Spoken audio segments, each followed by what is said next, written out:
قال لي طبعا ايه الملل اللي احنا فيه ده؟ ايه رأيك نغيره شوية؟ قلت له يعني ايه؟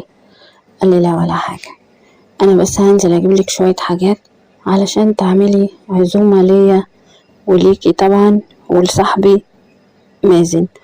قلت له اشمعنى يعني صاحبك مازن؟ قال لي هو كده. يعني ايه اشمعنى؟ انا عايزة اعزمه على الغدا، عندك مانع؟ انا نازل اجيب الحاجات. قلت له لا ما عنديش. قال لي تمام، شوية وجاي. وفعلا خد بعضه ونزل، وانا طبعا قاعدة مستنياه وعمالة بقول ايه اللي جد يعني، وده ماله مال الملل اللي هو قال عليه، وليه قطع كلامه فجأة كده.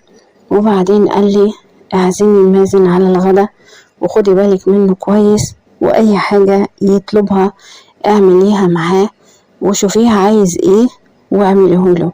كل الكلام ده والأسئلة دي كانت بتدور في راسي ومش لاقيه لها اجابات، وقلت هعمل زي ما هو عايز علشان ما كبرش المشكلة ويتضايق مني ويزعل. ايه اللي جرى بيني وبينه وايه اللي حصل بعد كده؟ لما صاحبه ومراته جم عندنا البيت وقال لي عايزين نتبادل مع بعض احنا الاربعة، ما كنتش مصدقة نفسي لما قال لي كده. وفعلا نفذ اللي هو قاله، وخدنا بعض كلنا ودخلنا على الأوضة احنا الأربعة مع بعض. ايه اللي جرى بينا وبين بعض وايه اللي حصل ده اللي هقول لكم عليه، بس في البداية ما تنسوش تعملوا لي لايك وتشتركوا في القناة، ويلا بينا نخش في تفاصيل قصتنا النهاردة. أنا علا وعندي 28 سنة، متجوزة من 3 سنين. أي نعم مش صغيرة ومتجوزت صغيرة، بس برضو مش كبيرة بالدرجة اللي تخليني أبقى فاهمة الناس كلها وعارفة نواياهم ايه وعايزين ايه وبيتكلموا في ايه وكده. اتجوزت جوزي ده وما خلفناش، وكنت من وقت للتاني بحس انه بيزهق مني وبيتضايق كتير، رغم ان احنا كنا معجبين ببعض جدا، وزي ما تقولوا خدنا بعض عن حب، بس مش الحب اللي هو قبل الجواز، لان احنا متجوزين صالونات ومحدش فينا كان يعرف التاني. وقعدنا فترة مش كبيرة لحد ما اتعلقنا ببعض وحبيته بجد واتعودت عليه، واتعودت انه موجود وفي حياتي وانه هيبقى جوزي، وده خلاني احبه جدا واتعلق بيه واعمل معاه كل اللي انا عايزاه. مع الوقت حسيت فعلا ان هو حد طيب ومحترم وحنين وبيحبني وبيتمنى لي اي حاجة انا عايزاها، وكنت من وقت للتاني لما بطلب منه حاجة كان بيلبيها لي على طول. ومن وقت للتاني برضو يقول لي انا ما بحبش الملل والزهق وبزهق بسرعة وعايز تجديد دايما، يعني يجدد في العفش، يجدد في ترتيب الأوض، يجدد في شغل ترتيب السراير، مش عارف ايه. وانا ابقى ساكتة واقول طالما ده هيخليه مبسوط انا ما عنديش مانع، ونفضل على كده لحد فترة تعدي تاني ويرجع يقول ده انا زهقان، ده انا متضايق، ده انا في ملل.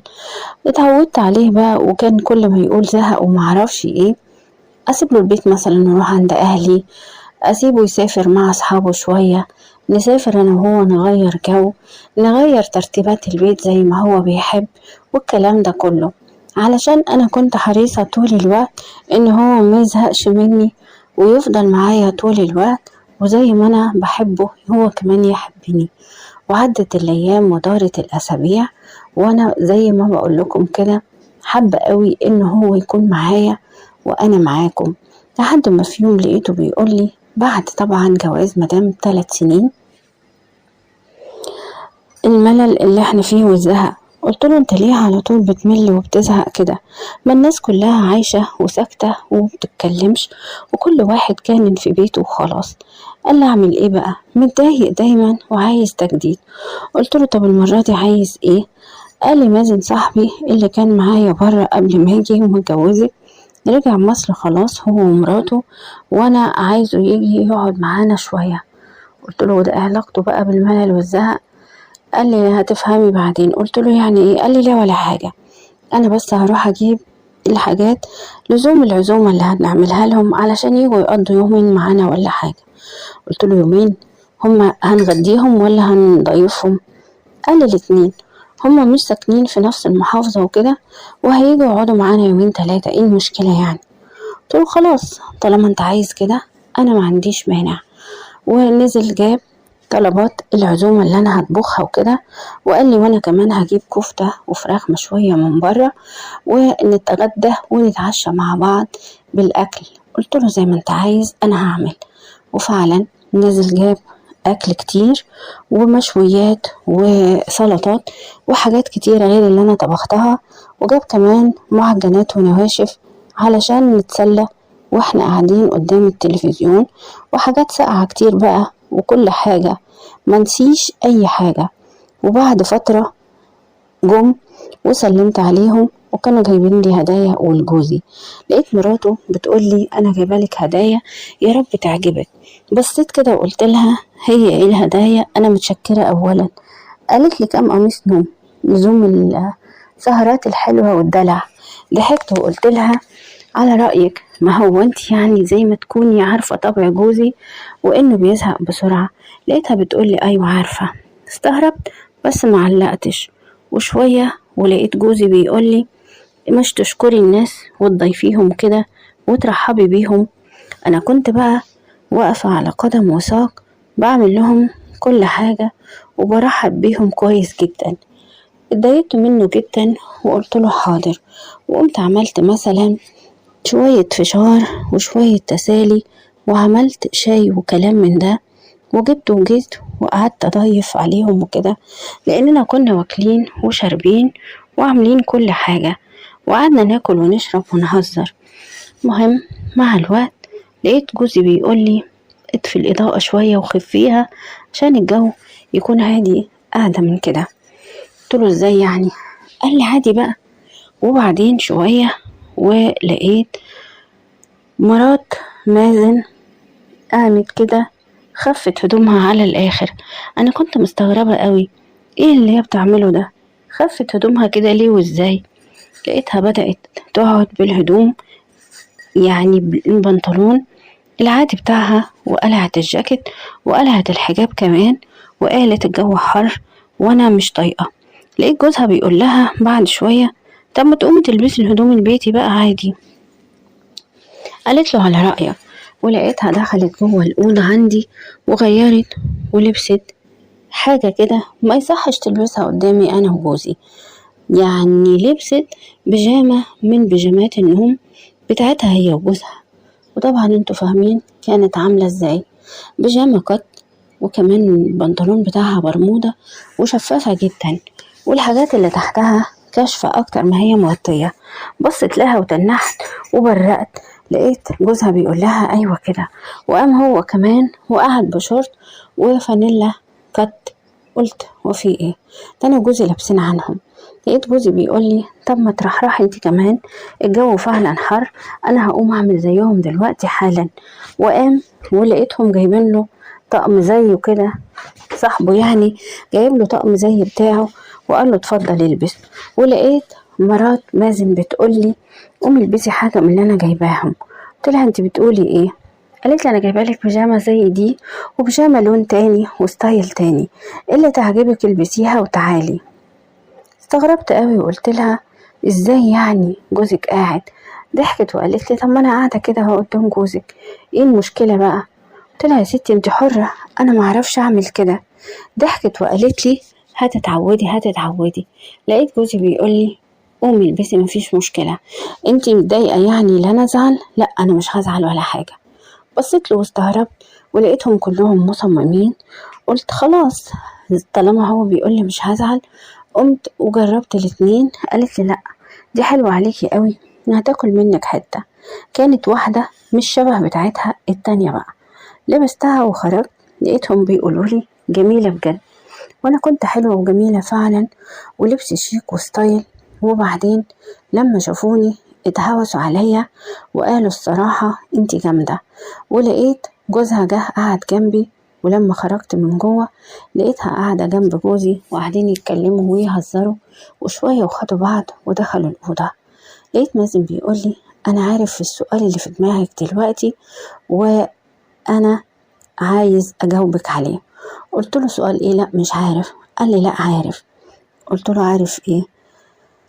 طب قول. قال لي السؤال اللي بيدور في بالك ازاي انا موافق ان مراتي تدخل مع جوزك جوه الأوضة ويقعدوا لوحدهم، صح؟ قلت له اه صح. جاوب بقى.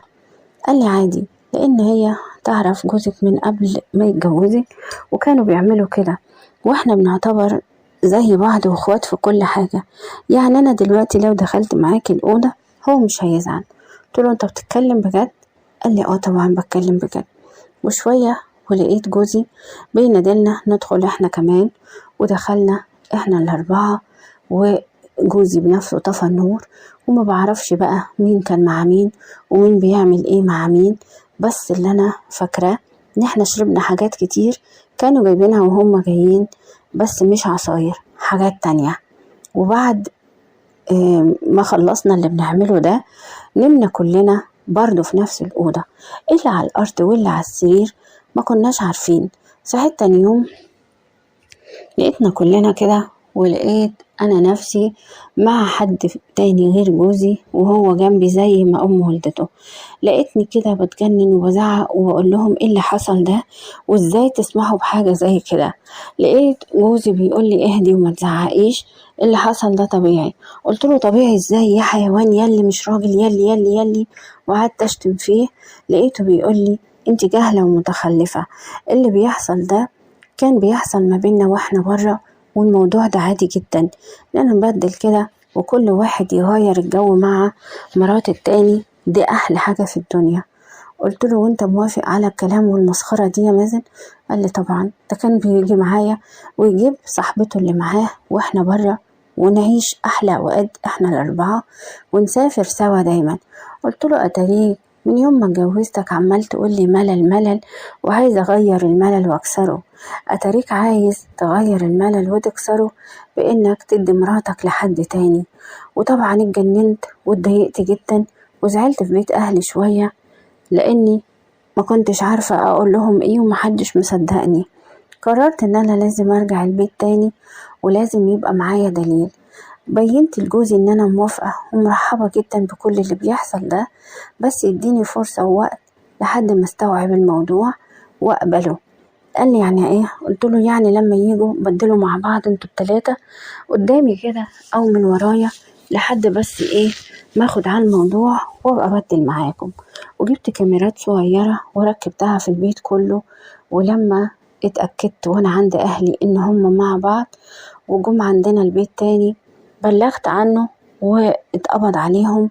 وكانت شبكة منهم وهم ليهم صحاب تانيين كانوا بيروحوا لهم وجابوهم كلهم. وطبعا اهلي قالوا لي احلى حاجة عملتيها كده، ودلوقتي انتي اثبتي بالدليل كلامي وقدرتي ان انتي تتخلصي منهم. وده خلاني اتطلق بسهولة وما كررش التجربة تاني وما اتجوزش مع حد الا لما اعرف طباعه الاول كلها. وحمدت ربنا ان انا ما خلفتش رغم ان انا كنت زعلانة ان انا ما خلفتش في الاول. وطبعا مع الوقت انا عرفت حكمة ربنا في اني ما خلفتش منه، وانه عايش بره طول حياته ما كانتش ميزة ابدا علشان اجري عليه واتجوزه واقول ده احسن من اللي موجودين هنا. انا دلوقتي عايزة رأيكم، التصرف اللي عملته ده صح ولا غلط؟ وكان مفروض اتطلق من سكات ولا اعمل كده علشان يكون عبرة لأي حد؟